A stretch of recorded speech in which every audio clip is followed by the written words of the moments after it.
Well, brethren, behold how good and how pleasant it is when brethren dwell together in unity. Founders Day is one of my absolutely favorite days of the year. We talked about that last night at our Grand Lodge Officer Past Grand Master's dinner, that this day means something. It talks about the longevity of this great fraternity. 208 years, unless I'm wrong, of Indiana Freemasonry.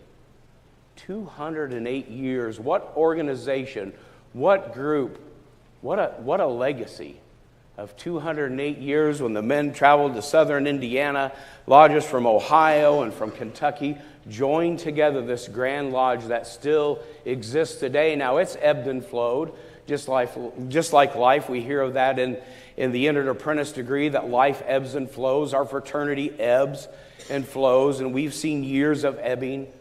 Brothers, we're seeing years of flowing now. I believe that Freemasonry is in a good position because of each one of you and your desire to build this fraternity. As I talked about from the beginning of the year, not just with faceless names on a sheet of paper, but with brothers and with brotherly love. I want to tell you that this fraternity has changed my life. It has a power to change lives, to bring men together. Look around this room. Wonderful crowd. And all of our brothers that are watching online, at watch parties, at home on their computer. Look around. Look at the faces. Many of these brothers you don't know. But the important part of that is brothers. Whether you know their name or not. One of my favorite parts of this day is standing outside and shaking hands and telling stories and meeting brothers that I haven't seen for a long time, or that I just saw last week, or that I've never met before. There's that instant connection, that warm smile when someone says, "Randy, it's great to see you. I haven't seen you in a while. Brother, it's great to see you. Thanks for coming." Brothers from all the way in East Chicago, brothers all the way down from Evansville and New Albany. I think almost all of Anderson, Newcastle is here, so they must have closed town down. But to come together, why? We could have sat at home. We could have sat at home and watched it on our own, in our own chair, in our own comfort of our own home with a nice warm breakfast and be able to get up and go get a Diet Dr. Pepper whenever you want it. But we join together because we need to be together. I need each and every one of you. It enhances my life. It completes my life. It makes me a better man. I looked over here. I don't know where he ended up, but Paul Page was sitting over here. We all know Paul Page, the voice of the Indianapolis 500, well-known across the nation, across the world, really, as a broadcaster. And one day, I was talking to a brother, and they go, "You know Paul Page, the voice of the Indianapolis 500? And I said, "Yes, but I know him as Brother Paul." I like the race, and it's all great, but I'm not a race fan. I'm not a diehard yellow shirt race fan with all the hats and all that. I know Paul because he's my brother. And we've shared things together, and we shared the tragic loss of his brother. We built a relationship not on his fame and not on his well-known name and not on his talents of a broadcaster. We built a relationship on brotherhood, on mutual respect and mutual love of the tenets of Freemasonry, brotherly love, relief and truth. I had a brother come up to me, a brand new, still shiny, new car smell master come up to me this morning. And a few months ago, he made a post. I'd never met him. He made a post that I'm going to be elected to the East, but I don't know if I can do it. I don't know if I want to do it. I don't know if I'm confident enough to fill the shoes behind me. I don't know if I'm going to do it. Now, myself and dozens upon dozens upon dozens of brothers reached out to him through social media, through a phone call, and gave him encouragement and gave him guidance. And he came up to me this morning and told me how excited he was to take the East. And not just because I called him, because it was Randy calling him, but all the brothers that reached out to him. No one said, "Suck it up. We've all done it before. Get going." They offered him the olive branch of brotherly love and understanding, in the relief of mind, and of giving him the truth that it is a tough job, it is a hard job, but we're in this together. I said earlier when I was installed that I am not the grandmaster, I am your grandmaster, and you're as much a part of this as I'm as much a part of this, and all of our past grandmasters and all of our grand lodge, we are all in this together because we're brothers. And I want to give you a warning, though, that what's the one thing we do when we open lodge that we're to watch out for?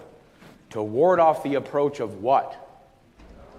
Cowens and eavesdroppers.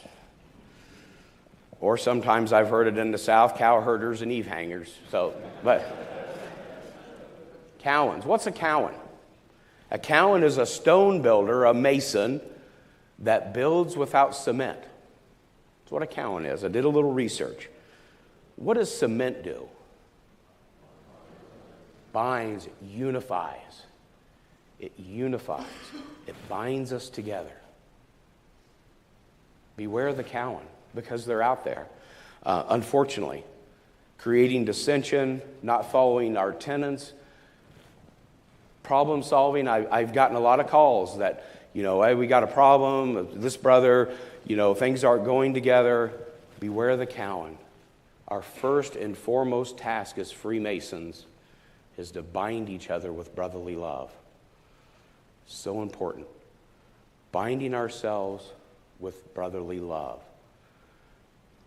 The theme of Follow Me to Freemasonry, that's the whole purpose of that, so that the world without sees and that our brothers see that we have our differences. Don't get me wrong, we've clashed, we've had problems, we all do. But brotherly love with tenacity and with dedication can supersede all those impurities of life, all those difficulties, all those misunderstandings, all the aggravation that we have at times. Brotherly love to bind us together. What does the world need more now than brotherly love? Brotherly love. Turn on the news.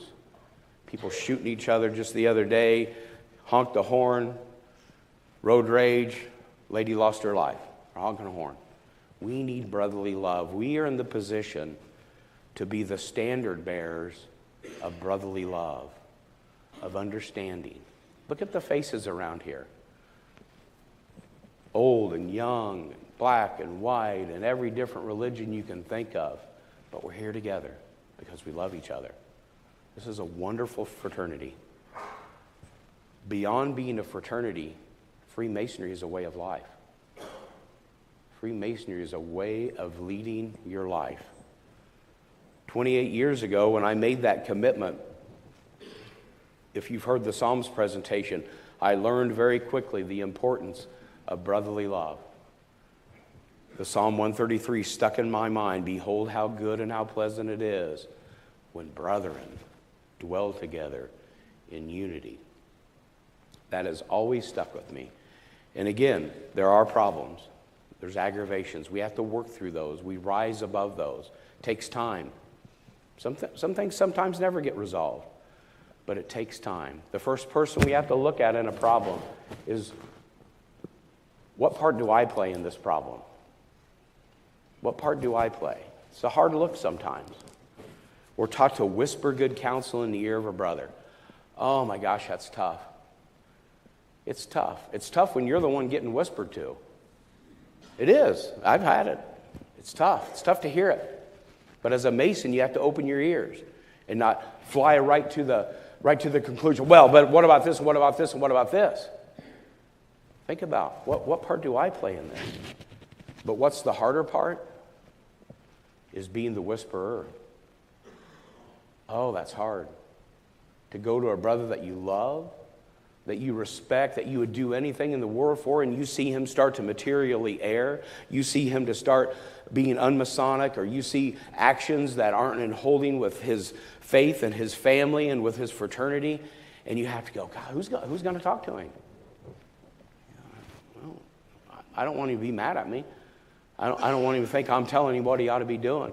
It's part of our responsibility as Freemasons and as brothers to whisper good counsel in the ear of a brother. Sit down with another brother. Sit down with this brother and talk and whisper.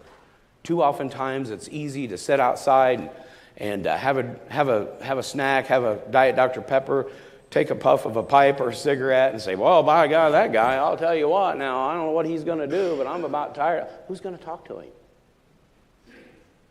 Who's going to do it? Because if we don't do it, it builds and it grows and it grows. And I've seen lodges ruined by some of those things because no one would sit down and take the initiative to do that first tenet, to show him brotherly love.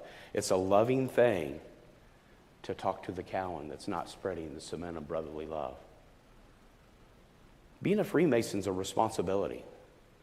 There's a responsibility to this fraternity. We often go to this little restaurant down the road, meetings. We have a lunch meeting, it's close. And I've been in there 4 times this week. Not necessarily because I like the food, but it's convenient. And the waitress the first day said, you're in here a lot. She goes, yeah, do you work at that big building down the road? And I said, I do. And I had my Grandmaster shirt on and some other regalia as I usually wear. And she goes, you're a Mason, aren't you? And I said, yes, I am. And she goes, what's the Grand Mason? I go, well, I'm the Grand Master. I'm kind of the leader this year, and you know, but we're all in this together. And she goes, the Masons, they're the good guys, aren't they? Somebody that had no Mason, we're the good guys. Made an impression on me. That just from coming in, and I know there's a lot of Masons that go in there, that work downtown, we're the good guys. Oh my God, isn't that great to hear? Not, oh, you guys got all the treasure, don't you? And you're running the world, everything, all the politics and all the finances, you're running all that. We can't even put together a pancake breakfast.